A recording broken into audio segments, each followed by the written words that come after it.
አልበላ ና ብላ ማን ይበላል? ሸንኮር ሳይላጥ ይበላል እንዴ? ማን ይበላል ነው? እማ እናቴ ምን ሆናችሁ ነው?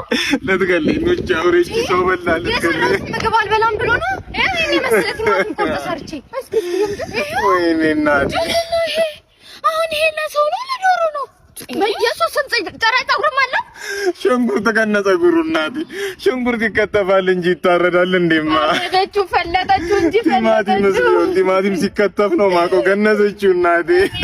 እንዴ እማ አስገብኝ፣ እኔ ከአንቺ ጋር ልኑር እናቴ። እኔ ችክን ያለች ሽሮ አፍልቼልሃለሁ። የአንቺን ሽሮ ጠጣለሁ እማ። ያቦት ተለልትኝ ነው አባት ያሰጣሽ። አንቺን ብትሆኚ እናትሽ ቤት ግቢ። ይሄ ማላታይን ነው ምሰሪ ምግብ ማላታይን ነው። መጥፊያሽ ነው የሚሆነው። እማ ሽሮሽን ልጠጣ ነው